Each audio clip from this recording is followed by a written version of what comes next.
Students, last lecture में science के last lecture में हमने इलेक्ट्रिसिटी के बारे में पढ़ा और उसमें हमने पढ़ा था करंट। सबसे पहला टॉपिक जो हमने पढ़ा था वो पढ़ा था चार्ज।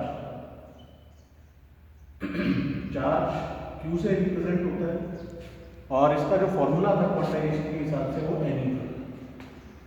दूसरा टॉपिक जो हमने पढ़ा वो पढ़ा करंट। करंट कितना था? करंट को हम रिप्रेजेंट करते हैं आई से, और आई की वैल्यू कितनी आई थी? चार्ज पर यूनिट टाइम। चार्ज पर यूनिट टाइम। तो आपके पास दो फॉर्मूले होंगे। हमें न्यूमेरिकल करने से पहले इन फॉर्मूलों को अच्छी तरीके से याद करना होगा। तो सबसे पहला फॉर्मूला क्वांटाइजेशन का था, दूसरा फॉर्मूला था करंट। और करंट की यूनिट क्या थी? ये भी देखो कि चार्ज की यूनिट क्या थी? कूलाम थी, और करंट की यूनिट थी एम्पियर। और एम्पियर को हमने क्या लिखा था? कूलाम पर सेकेंड। तो यहां तक तो हमारा लास्ट लेक्चर में हो चुका था। अब हमें जो अगला टॉपिक करना है वो करना है कि जब आपने कल देखा कि करंट एक कंडक्टर में से फ्लो करता है, तो उसमें इलेक्ट्रॉन की डायरेक्शन हमने दिखाई थी नेगेटिव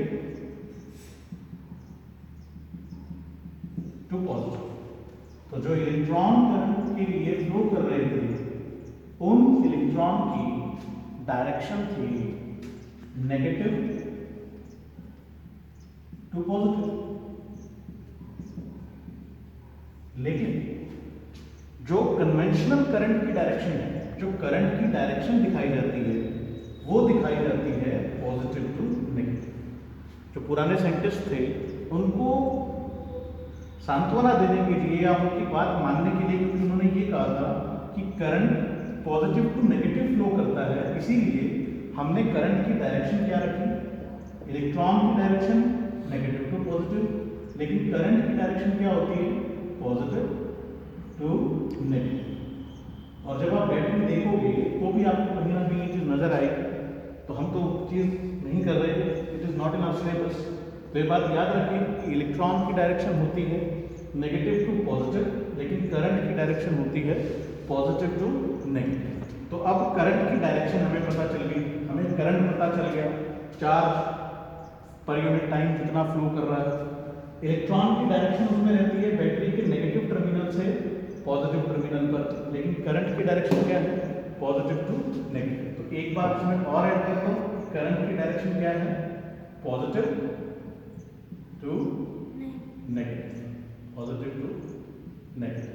लेकिन अब उसके बाद इंपॉर्टेंट जो बात है, नॉट डाल के जो आपने लिखना है उसमें, कि करंट को फ्लो करने के लिए क्लोज पाथ की जरूरत होती है। पहली रिक्वायरमेंट क्या है? Current requires closed path. ठीक है, तो ये बात याद रखनी है कि करंट को फ्लो करने के लिए हमेशा किस तरह का पाथ चाहिए होता है? Close path. जो आपके सामने है इस पाथ को क्लोज पाथ बोला जाता है। देखो यहाँ पॉजिटिव टर्मिनल बैटरी से स्टार्ट हुआ, बीच में कनेक्शन कहीं भी लूज नहीं कर रहा, ये मेटल है, कंडक्टर है, और यहाँ से नेगेटिव टर्मिनल तक आपका करंट फ्लो कर रहा है। अगर इसमें कहीं से भी मैं ब्रेक कर दूं, ये ब्रेक कर दिया, मान लो मैंने यहाँ पे कुछ स्विच लगा दिया। अब स्विच लगाने के बाद क्या होगा कि अगर मैं इसको ऑफ रखता हूँ, अगर इस स्विच को ऑफ रखता हूँ तो इसमें से करंट फ्लो नहीं कर सकता। तो करंट को हमेशा फ्लो करने के लिए आपको क्या चाहिए होता है? क्लोज पाथ चाहिए होता है। अगर आपके पास क्लोज पाथ नहीं है तो आपका करंट फ्लो नहीं कर सकता, ब्रेक हो जाएगा। सिंपल सा एक एग्जांपल जान लो, अगर आप रिवर को भी देखते हो तो रिवर में पानी जा रहा है, अगर आपने यहाँ बांध लगा दिया तो बांध लगाने के बाद पानी आगे फ्लो नहीं करता।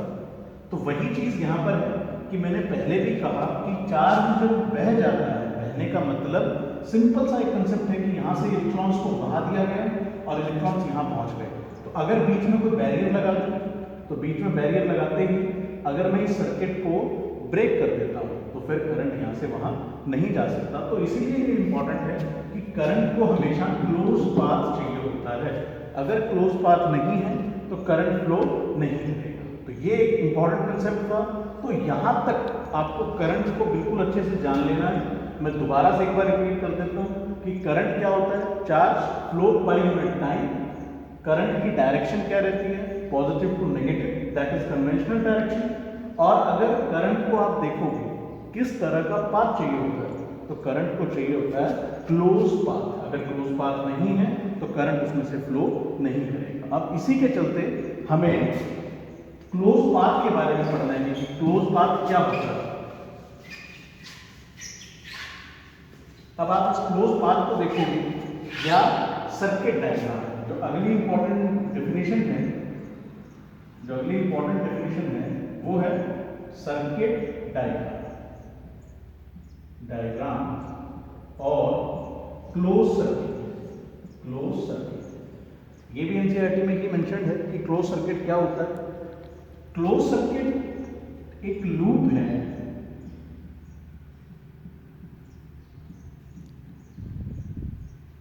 तो ये एक आपने सर्किट बना लिया जिसके अंदर बैटरी है, जिसके अंदर लोड है, जिसके अंदर कनेक्टिंग वायर्स हैं और इसी के साथ इसमें स्विच भी है।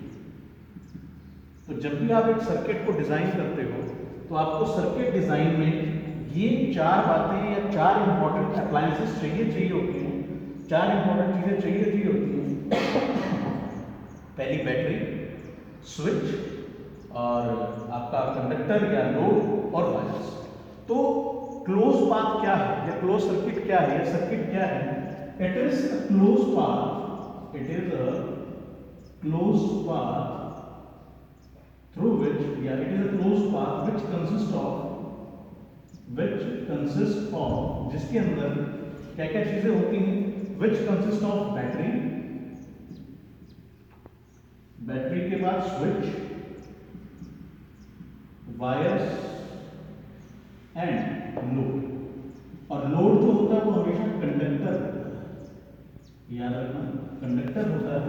कंडक्टर इंसुलेटर में आता हूं अभी इसके बाद। तो it is a close path which consist of battery, switch, wire and load through which the current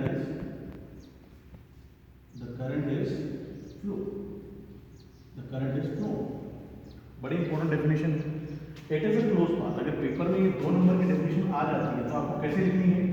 it is a closed path which consists of, जिसके अंदर क्या क्या है, बैटरी है, स्विच है, वायर्स है, through which the current is flow। तो ये क्लोज्ड पाथ होता है। क्लोज पाथ होगा तभी आपका करंट फ्लो करेगा, अदरवाइज करंट फ्लो नहीं करेगा। ये बात जान लें कि करंट को फ्लो करने के लिए आपको सिर्फ क्लोज पाथ ही चाहिए होता है। अगर क्लोज पाथ नहीं है तो करंट फ्लो नहीं करेगा। तो इसके अंदर अगर आप देखोगे कि अगर मैं वर्किंग देखूं तो बैटरी का काम क्या होता है? सबसे पहला आपके अंदर बैटरी है। बैटरी क्या करती है?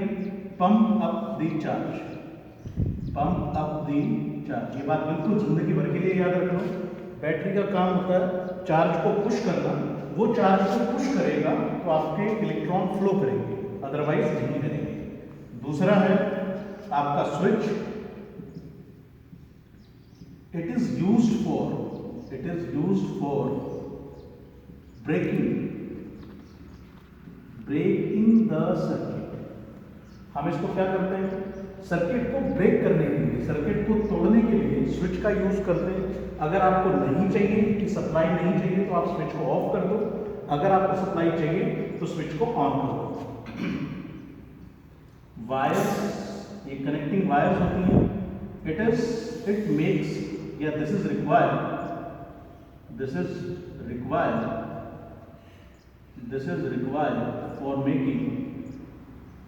for making connection। अब बिल्कुल सिंपल सी बात है, कनेक्शन को बनाने के लिए क्या चाहिए होता है? वायर चाहिए होता है। अगर क्लोज पाथ में आपको कनेक्शन बनाना है तो आपको वायर्स लेनी पड़ेंगी। वो बैटरी की एक एंड से जुड़ेंगी, एक दूसरे एंड से जुड़ेगी और लोड लगाएगा। इस एंड को एनोड बोलते हैं और इस एंड को कैथोड बोलते हैं। कैथोड नेगेटिवली चार्ज होता है, एनोड पॉजिटिवली चार्ज होता है। तो ये सर्किट डायग्राम है आपके सामने। कि सर्किट डायग्राम क्या है क्या नहीं, बहुत इंपॉर्टेंट चीज़ है। लास्ट दोबारा से फटाफट एक बार रिवीजन देख लो कि सर्किट डायग्राम क्या होता है या क्लोज सर्किट क्या होता है। It is a close path. ये क्लोज पाथ है जिसके अंदर बैटरी होती है, स्विचेस होते हैं, कनेक्टिंग वायर्स होती हैं और लोड होता है जिससे करंट फ्लो करता है। बैटरी क्या करती है? पंप ऑफ द चार्ज, ये चार्ज को पंप करेगी। स्विच क्या करता है? वो सर्किट को ब्रेक करने के काम आता है। जो आप स्विच लगाते हो ऑन ऑफ, सिंपल से घरों में लगे होते हैं। वायर्स क्या होता है? This is required for making connections, ये कनेक्शंस बनाने के काम आता है। तो ये आपके लिए था क्लोज्ड सर्किट। यहाँ से पहला पार्ट कंप्लीट हो गया आपका। और पहले पार्ट में आपके पास दो फॉर्मूले हैं जो आपको याद कर लेने हैं हर बच्चे को। सबसे पहला charge Q is equal to ne, quantization of charge भी बोलते हैं इसको, और दूसरा है current, I is equal to Q by T. तो आपकी दो यूनिट आपको याद कर लेनी है कि चार्ज की यूनिट क्या है? कूलम है, और करंट की यूनिट क्या है? एम्पियर। यहीं से अगर मैं टाइम की यूनिट लिखूं तो टाइम की यूनिट होती है सेकंड। टाइम की यूनिट है आपकी सेकंड। तो इंपॉर्टेंट है। और हमने 1 एम्पियर की डेफिनेशन भी कर ली। ये एनसीईआरटी में मेंशन भी है कि डिफाइन 1 एम्पियर। तो 1 एम्पियर क्या होता है?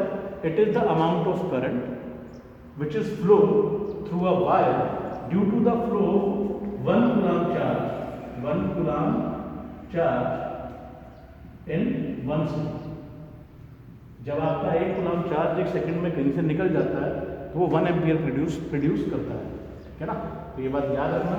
1 एम्पियर की डेफिनेशन करंट हो गया, उसके बाद आपका क्लोज सर्किट हो गया या क्लोज पाथ हो गया, और आपका सर्किट डायग्राम हो गया। आई होप ये आपको समझ में आ गया होगा। इसको अच्छे से कर लें और आपका पहला पार्ट जो है वो कंप्लीट हो गया। अब जो अगला पार्ट आएगा वो आएगा PD, potential difference. Potential difference. Okay, thank you.